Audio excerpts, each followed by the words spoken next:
My lead source tonight is the Democratic Congresswoman Jasmine Crockett of Texas. And thank you so much for being here, because I just think to hear everything that is at stake this week as it's really coming into clear view now with this government shutdown dragging on.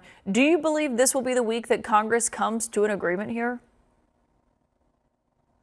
I have no idea. I mean, you started off talking about the fact that the president is in Japan. The president has time to do everything but what he needs to focus on. In fact, we heard the press secretary say that his main priority is the ballroom that no one asked for, the ballroom that requires him to destroy historic pieces of the White House. And so it doesn't seem like he's interested. It is my hope that his friends start calling him Jeff Bezos when those Amazon planes are not flying. Hopefully, he will listen to them, because he's not listening to the pain that the American people are suffering through. As again, you played a clip and he said everybody's going to be in good shape. Who is everybody? Because when people are hungry, which people were already hungry in this country, we have not done right by those that have been struggling, because $6 a day to eat doesn't fix it. And you say everybody's going to be in good shape as you are putting more money into your son's pocket, as you are saying that we should take American taxpayer dollars and put them in your pocket to the tune of $280 million. I mean, I don't know who everybody is, but it is not the average American. Yeah, and that context of the comment from Caroline Leavitt, she was asked if the president was working on any other renovations when it came to the White House, and she was saying his focus was the ballroom. But to your point about what the president said when he was leaving Washington, he was asked, are they going to find a way to pay for SNAP benefits, because they've found ways to pay for some other things, at least for parts of this shutdown. The USDA website right now says this. I want people to just read this. It says Senate Democrats have now voted 12 times to not fund the food stamp program known as SNAP. Bottom line, the well has run dry. And the USDA website says at this time there will be no benefits issued November 1st. Do you worry that people will blame your party when they do not have those benefits any longer? I don't worry about that. I think that's why the White House has decided that they would just violate, well, I mean, they consistently violate the law, but we know that this is absolutely a violation of the Hatch Act. And so they are trying to make sure that they can place blame, because the reality is that they control the White House, they control the House, they control the Senate. And typically, when you are an adult in politics, you sit down and you work together to come up with a solution. And right now, Democrats are trying to make sure that the CBO, or the Congressional Budget Office, doesn't have to estimate how many more deaths are going to come at the hands of Republicans who refuse to make sure that people in this country can have health care. There seems to be a theme. Yes, we will get rid of your health care so that we can go and bail out Argentina. Yes, we will get rid of your food that is on your table, whether we're talking about the farmers who are not going to be able to put food on our tables because there are record bankruptcies that they are filing right now, or if we're talking about SNAP benefits. Like, they seemingly, it is a matter of we've got the king and he's just all about eating his cake, and don't worry about the poor little peasants. But that's where we are right now. You've talked about the benefits of SNAP before. You've talked about your concerns about cuts to the program. Do you think come Saturday, when people don't have that access, millions of Americans who need that and rely on it, that they will say, okay, this fight for healthcare premiums that you're fighting for Obamacare subsidies, that is still worth it if they're not able to get that money? Do you think that that's the calculus they'll make? I do think that they'll make that calculus. It'd be different if we were fighting for, a random plant in a specific part of the country. But at the end of the day, we're talking about the very basics. Like, it is really sad when you are in a country that is not a third world country and people are basically begging their government to do the basics. We're not talking about luxuries. It should not be a luxury that you get $6 a day, right, to eat. Like, that should not be a luxury. And we should be looking at the fact that there are funds available and he is choosing not to use those funds. Or when you start to talk about your big billionaire friends as you're continuing to violate laws, why is it that you're not looking out for people that are hungry? Why aren't you looking at the fact that rural America overwhelmingly voted for Donald Trump, and rural America uses more SNAP benefits than urban America? I mean, like, these are your voters, right? So, like, why aren't you doing those things? So I think that the question should be, which party is truly about being pro-life? Which party is truly about the entirety of the United States? And which party is really more patriotic? I would say that he is a party of him and other rich people and nobody else. And I'm hoping that all Americans can finally wake up and say, we are going to prioritize ourselves. We are going to look for people that maybe we don't think they're super funny or super entertaining, but they will not try to deal death to us with every single policy that they hand out. And ultimately, if people end up going hungry because SNAP benefits end up drying up, this is just a preview of what is going to happen as relates to what they did in the big ugly bill. Yeah, well, there's a lot of questions about what happens when the bill that the House passed to go through the end of November runs out, what that looks like. And the president was talking to reporters on Air Force One today. He had a lot to say in that. We're going to show people that during the show because he talked about a third term. He talked about his recent visit to Walter Reed, but he also brought you up at one point while he was speaking with reporters. I want everyone to listen to what he said about you. They have Jasmine Crockett, a low IQ person. They have AOC's low IQ. If you give her an IQ test, have her pass like the exams that I decided to take when I was at Walter Reed. Those are very hard, they're really aptitude tests, I guess, in a certain way, but they're cognitive tests. Let AOC go against Trump. Let Jasmine go against Trump. I don't think Jasmine...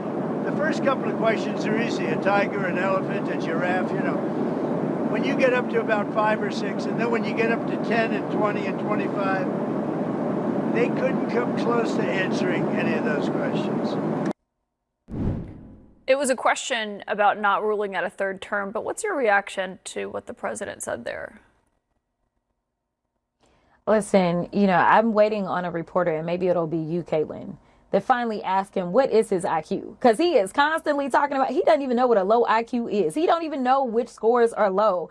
And I can guarantee you that whatever score, if he's taken one anytime recently, I'm sure that his qualifies as low. Listen, he's never been known to be an Einstein. This is not a guy who got in on merit when it came to going to college. This is someone who, but for him being born with a silver spoon, probably wouldn't have got into anybody's institution, unlike me. So, I am not worried about that. And I wish people would look at the fact that you have a president of the United States who consistently is obsessing over 2 women of color that are members of the House.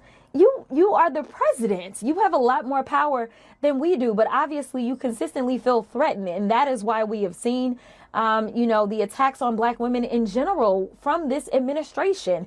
I don't know what black woman hurt him in his past, honey, but it is really taken him through it. But I really wish, for the sake of this country and honestly for the sake of the world, that he would focus on his real job and stop worrying about me. My constituents will worry about whether or not I have an adequate IQ, even though that's not the test that he's taking. And it's up to them to decide. It's not him. He can't hire me or fire me, unfortunately for him. And as it relates to a third term, people need to listen to what he's saying. They need to listen to that, because that is a very scary thing. It is unconstitutional.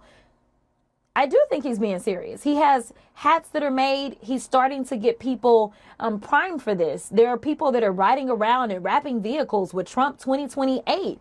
This is a serious threat. We know that he didn't want to leave the House last time, and that's why we ended up with January 6th. So no, people need to think about this seriously and understand that the people around him consistently break the law, and the Supreme Court has said that, yeah, he has immunity. So, I don't know how they will rule on whether or not he gets immunity when he does something and he is not duly elected, because there are no third terms in this country. But we really need to be concerned, especially as his friends are the ones buying things such as Dominion.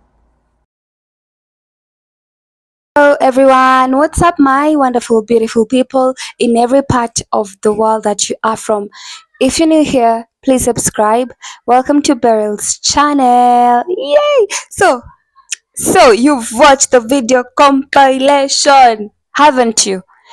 And you know, when Jasmine speaks, it's all chaotic, dramatic, and a lot of information is being shared. She says what's in her mind, what's in her heart. So Congresswoman Jasmine Crockett is speaking out.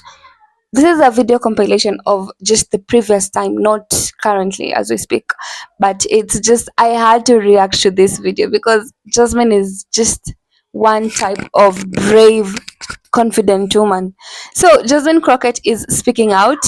She's not holding back, responding to former president, not former, sorry. She actually is confidently responding to President Trump when she calls him obsessed, ignorant, and out of touch. Yes, you heard that right. So this isn't just a political rhetoric. It's a sharp critique of a leader disconnected from reality. And it's coming from someone who refuses to stay silent. You can never in this earth can you ever make Jasmine to not speak her mind. She's someone who knows her rights and she'll say them the way she feels like. And she's not gonna hide. And that is where the president goes ahead and responds.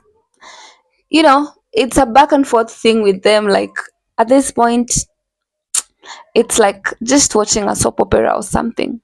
I don't know, Cinderella. So Crockett doesn't just respond, she confronts the president. Are you able to do that? I'm asking you.